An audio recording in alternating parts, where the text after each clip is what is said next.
Good. Yeah. Good. All right, let's call the Transit Police Board to order. It's 8 o'clock. Metro Vancouver Transit Police and the Police Board respects the Indigenous nations within Metro Vancouver and acknowledges all First Nation, United Métis people for their continued resilience, sustainable stewardship, and as active members of the community for generations to come. We recognize that in planning and managing the region's transportation system, we have a role to play in supporting reconciliation with Indigenous people. Welcome, everyone. Back from the summer. Yes. Ready to go. Already mid-September. So. All right, so let's roll into this. We have a fairly busy morning. Let's go into consent agenda. So does anyone want to pull anything from consent? I'm looking at you, George. Could we pull just for brief discussion F and Yep. K? Anybody else want to pull anything? No. All right, can I get a motion to accept consent? Let's F and K. Great. All right, let's talk about F. F is the Q1, Q2 report on the strategic plan.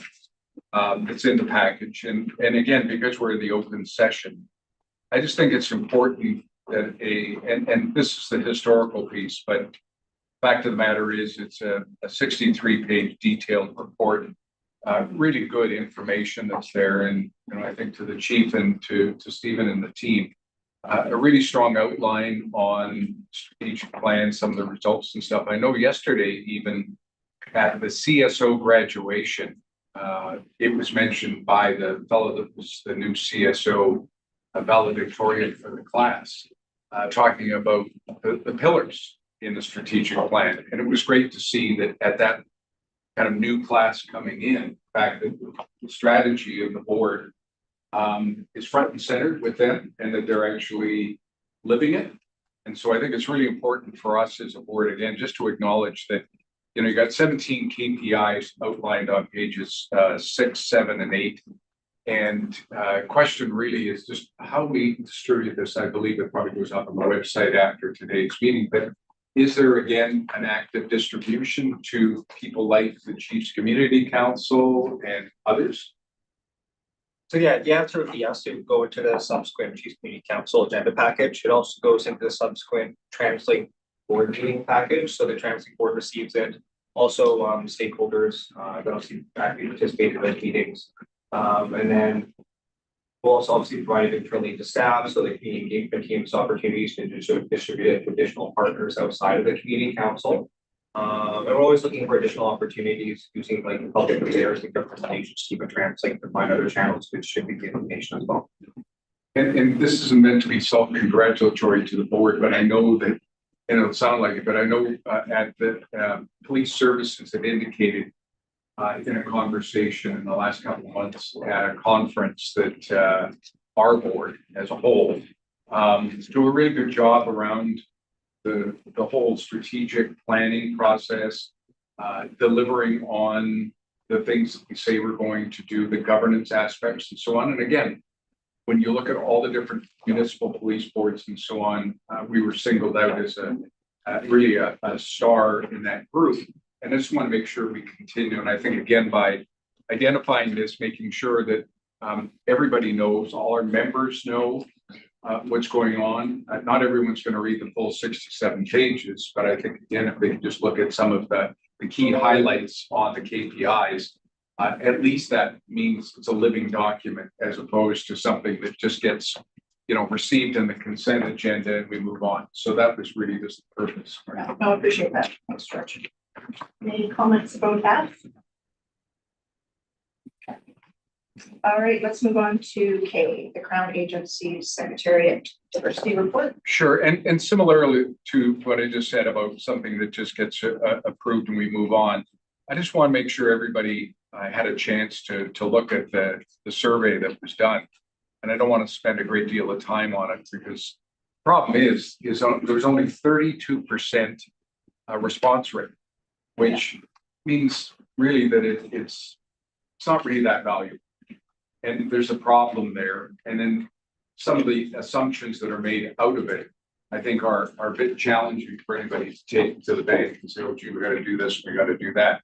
When you only get 400 or 540 of 1,677 appointees responding, it means you're probably going to have a skewed result to those that responded or have really taken the interest into the survey. And, you know, not pointing any fingers in this room, but if we have, you know, a 9-person board and only 3 of us respond, then it really does make it accurate. And I think it's important for provincial government, if they're going to track this stuff and spend time, money to do it, that it be more accurate and the reliability is better. And then, you know, measuring against a general population is something else that they seem to do, which doesn't take into account the fact that in a general population, not everybody's going to be qualified to be on a board or have the background. So again, I think the methodology is a bit flawed. So I'd like to make a motion just because I think it's important for Capro to do better. And we all believe that they're busy and they do their best. I'd like to make a motion. We receive the survey results and we recommend to Capro that future surveys be mandatory, the response. I think it should be a condition of an appointment to a board of the almost 1,700 people. So the data actually reflects the whole group of appointees, not just those who choose to respond. I know that can be a bit challenging, but they got to do a better job instead of sending out an email just saying, please respond. And then they get a 32. Why even do the survey? So that's my motion. Hopefully there's a seconder and we can approve this. I'll second that. That's okay. Yeah. Okay. Yeah, I can raise it with Capro and we'll write up a letter and send it. Yeah. Thank you.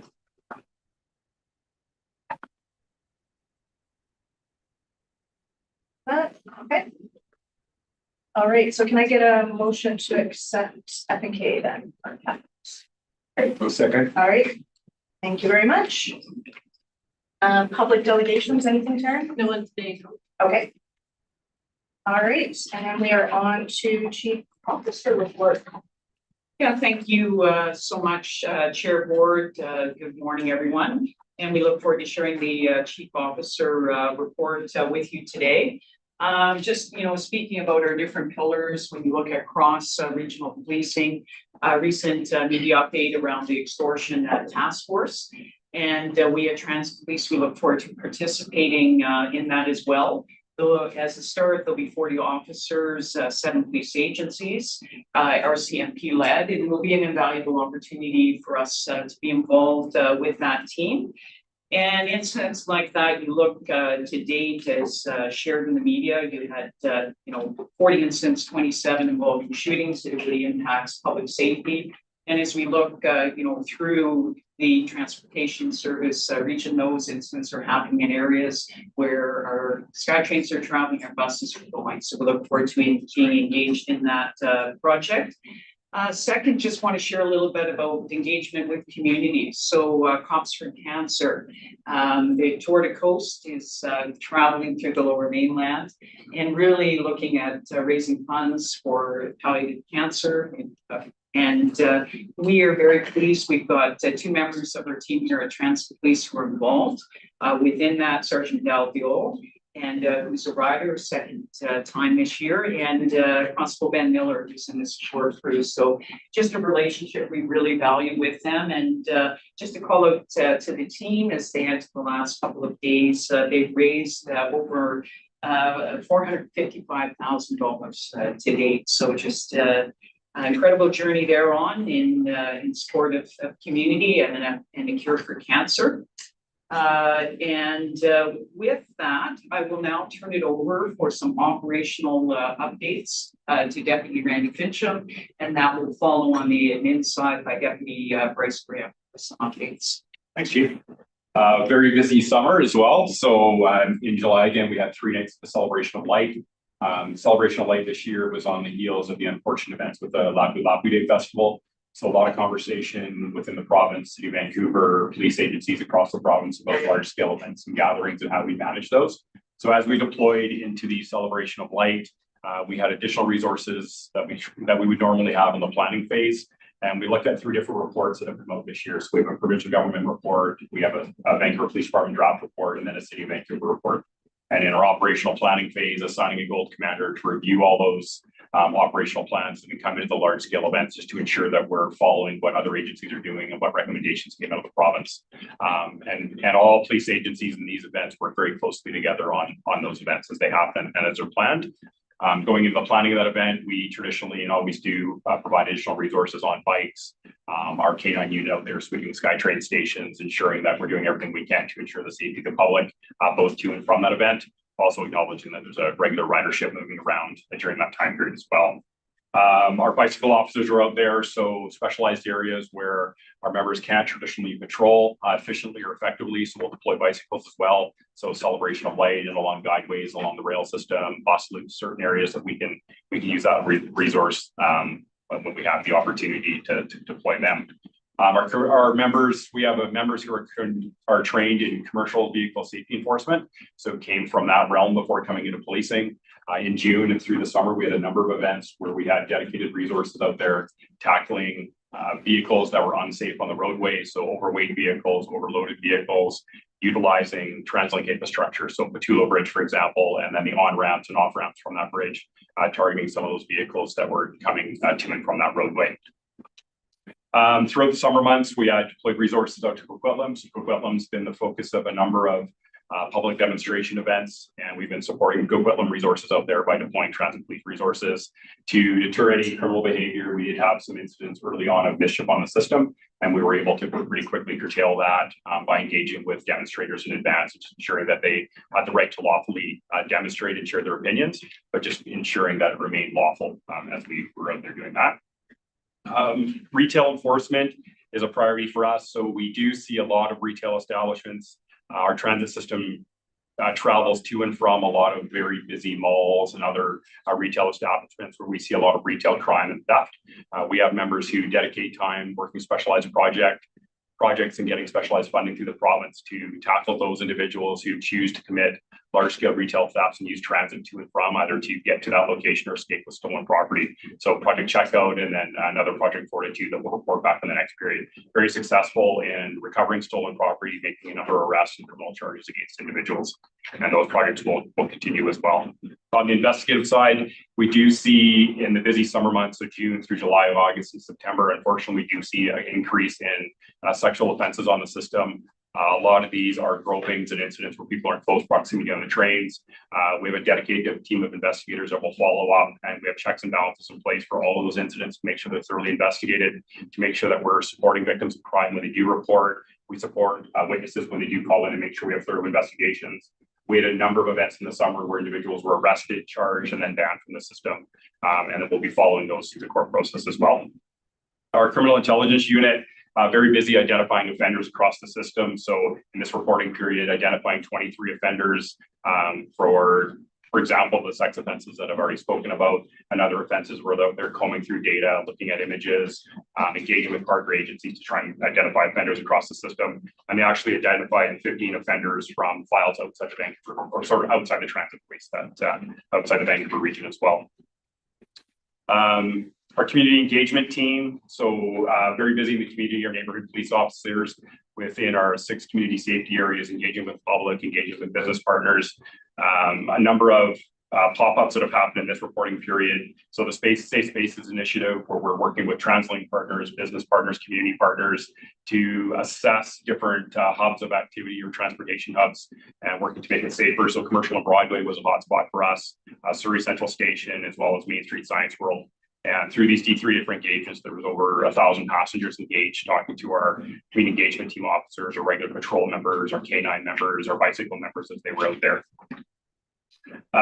As well, the RCT members were working out in Production Way in Burnaby, and then as well in Richmond, working on some homeless encampments that have begun to grow around our SkyTrain infrastructure. We just had one recently on September 16th where we had a fire underneath the guideway that had a significant impact shutting down the system. So we're paying attention to that work that's happening in and around the SkyTrain system because it has a massive impact on the safety of the system as well as the system running and keeping that going. Our Blue Eagles program. So in June of this year, we had 35 youth from the Surrey side of the Blue Eagles program who graduated from the program. We had additional 21 from the Vancouver side. Again, that program will be operating through the fall of 2025 into 2026, and we'll be able to continuously engage with Indigenous youth in the community with our officers out there. So we're looking forward to that.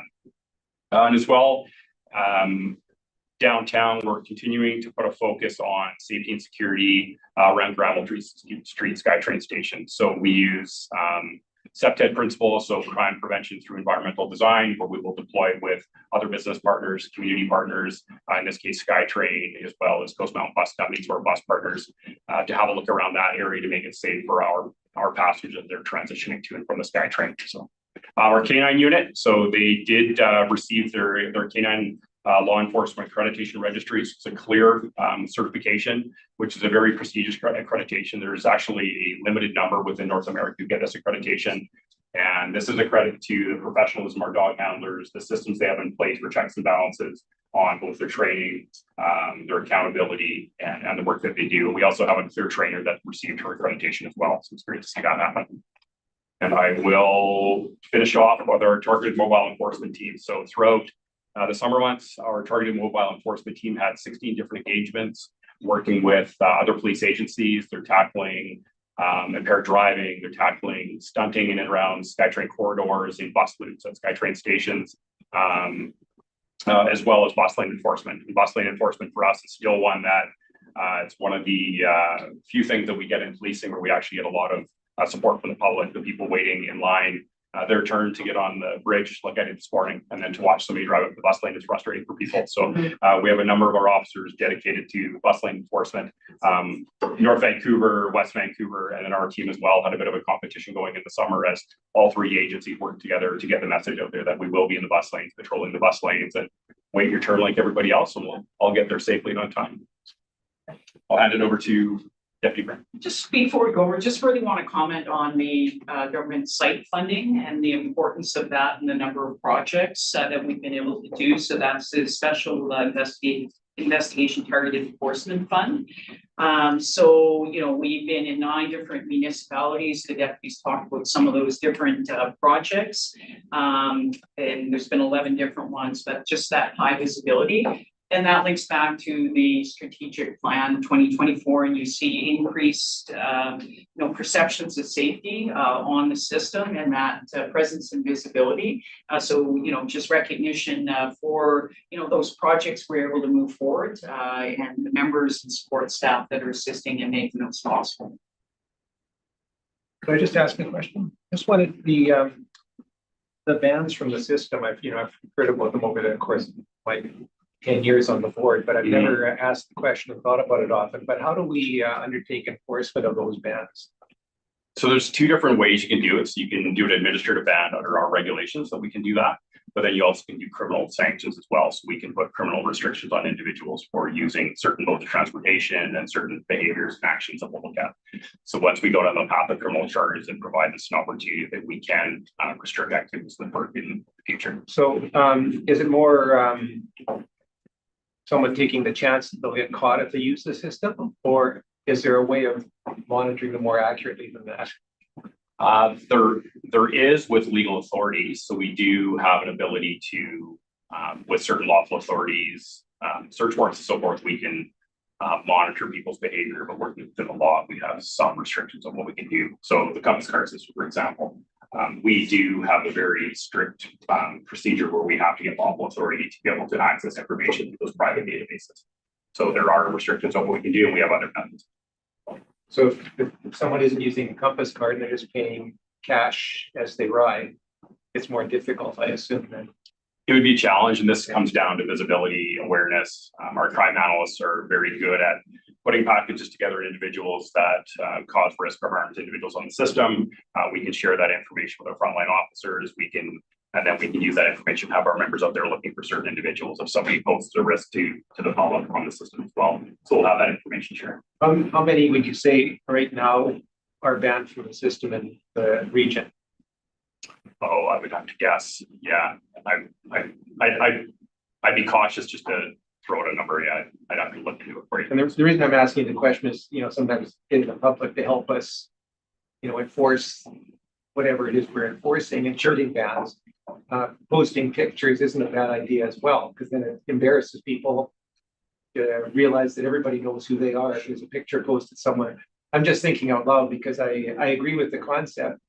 It's sort of operationalizing it where I get a little confused, but I understand that it's difficult. Yeah, and the challenge in policing is through all steps of the criminal process, from us initially engaging with somebody, us going through charge approval, presenting the best evidence we have to Crown, aiding that court process with Crown, getting through trial to trial and conviction. Individuals have that right to privacy along the way. So we don't want to jeopardize any of that process by sharing images. We're very cautious of how we access information within the law, how we share information within the law, how we ensure that everybody has that same expectation of privacy throughout the process. And then at the end, we do get to the point that someone's convicted of a criminal offense, and then there are court sanctioned conditions on an individual. Again, we abide by the law, how we follow that through. And so lots of checks and balances in place, and then we work very carefully within the law to make sure that we're operating.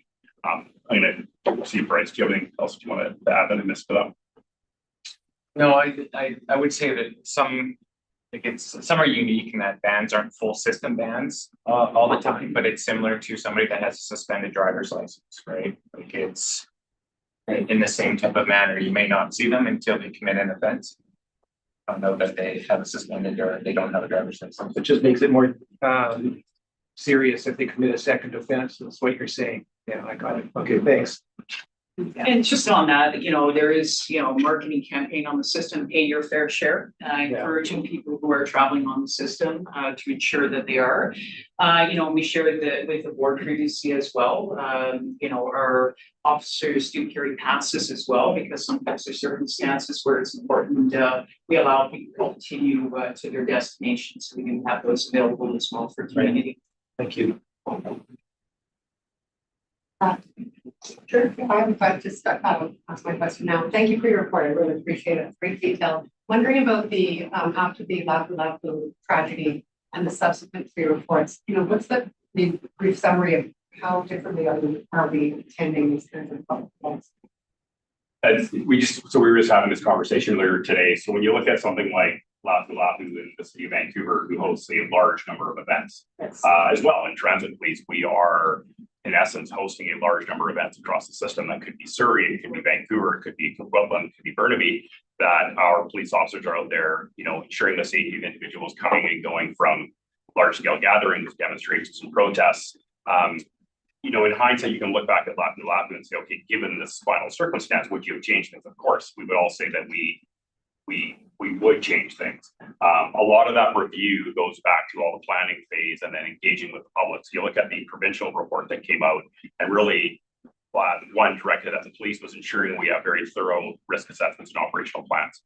We've been doing that at Transit Police for many, many years, assigning a goals commander to review those to make sure that we have checks and balances in place with our operational planning unit to make sure that we're doing a risk assessment. We have members in place to engage and deter any criminal behavior. So that initial provincial government report directed at police was only one of the 6 recommendations.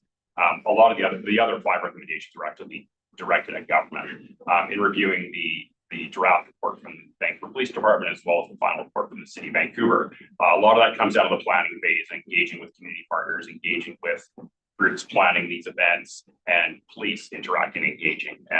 And we will talk further today about FIFA. And we just came off a 2-day training event of over 200 individuals from across health, police, fire, ambulance, City of Vancouver, military, government. We had 10 of our police officers there as well.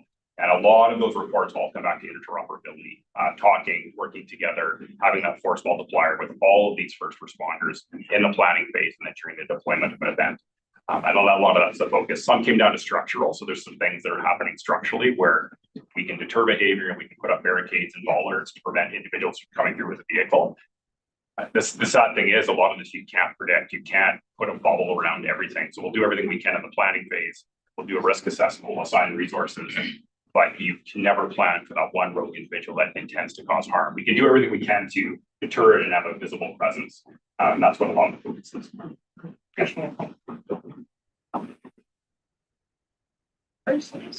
Perfect. I'll just touch on some of the administrative highlights from the report. I'll start with the recruiting unit. In September, we had 5 recruits go to the JI, which is running its first ever class of 96 recruits.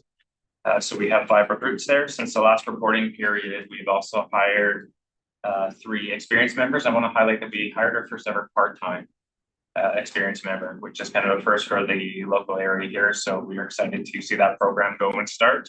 On the training side, in partnership with TransLink, we've sponsored a applied suicide intervention skills training course.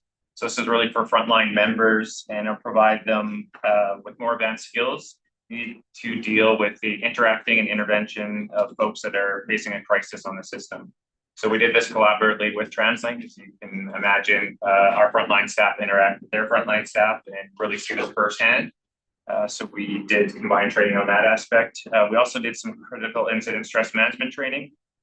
We held one for not only our department, but also departments throughout the Lower Mainland. And finally, through people and culture, I'll just touch on the employee engagement survey, which has been recently completed. And we're currently reviewing the results of that, and we will be putting some plans together to move forward. Questions, Bryce? Just, I can't remember whether it's going to be discussed in more detail later in one agenda or not, but is this, is it appropriate to discuss that in public session, or should we leave it until in camera? I think we have it on in camera. We can Okay, agenda with all right, so presentation. we'll leave it there. Yeah. Thanks. Can I just ask a question just on the part-time, as like half-time person? Correct. And is this part of like a bit of a pilot, see how that works on a part-time basis? And the second part of the question is, what attracted this individual to the notion of a part-time police role? So it is being rolled out in a bit of a pilot process as we assess how it works for both the individuals as well as ourselves and to come with the best manner going forward. I think what's attractive is someone has come close to, well, they've come to their retirement point. They still have a real desire to serve. They still have a real desire to police, but yet they want to enjoy some of that retirement that they've earned. So this gives them ability to still fulfill a passion. They've still got energy to work. They still have desire to serve, but yet still get to enjoy or start to enjoy that retirement, and allows them to have a way to scale down. And do you have a target of where you think you'll be a year from now in part-time officers? Yeah, like I said, it's a bit of a pilot project. So I think we'll do an assessment through and then we'll be able to produce a plan going forward and on what will best work for us and the organization. So we still have lots of stuff on the back end as far as we still have to complete all their training. There's all the reports and paperwork and we have the ability to get that done. So I think we won't know that answer, kind of like we did the CSO program. We're gonna get some up and running and then do a full assessment. I think that'll be interesting for the board. And the other thing will be interesting to see if who else emerges, because I know other agencies that might do this have found that it's kind of mid-career people that have left maybe to take care of family matters and kids growing up. They want to come back, but they don't want to be on a full-time basis, as opposed to someone who's at the end of their career and wants just to continue on a bit. You know, maybe from a demographic point of view, we'll also find that we've met for some folks mid-career that and would like to be back into policing, but not on a full-time basis. So look forward to kind of the reporting out of that as we go forward.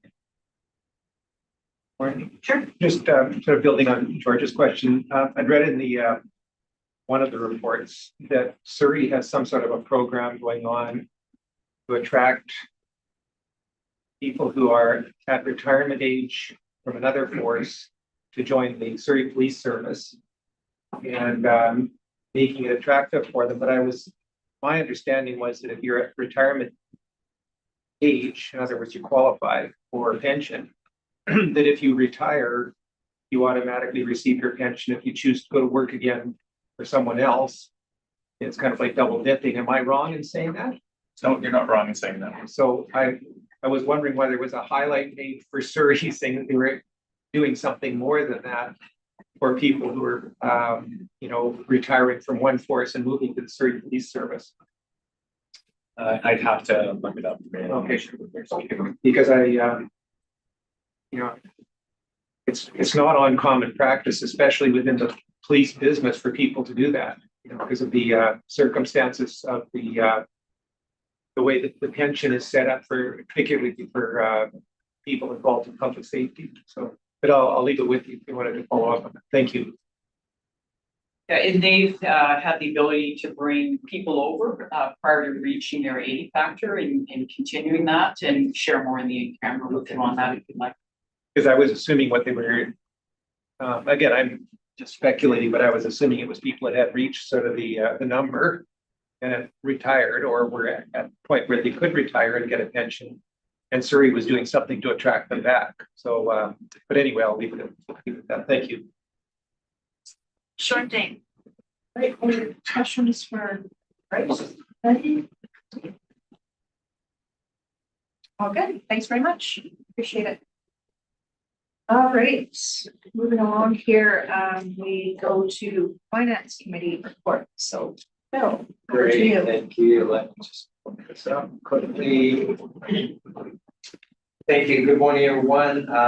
Actually, you do see the Q2 financial operating results, and just want to just highlight a couple of 3 points. As of June 30th, 2025, the police services spent $26.5 million versus the budget of $28.9 million. That's a $2.4 million favorable variance, and it's mainly due to budget differences and delay of new hires. The chief did report to us that there are ongoing efforts to hire contract officers, use more casual staff, and increase overtime as needed.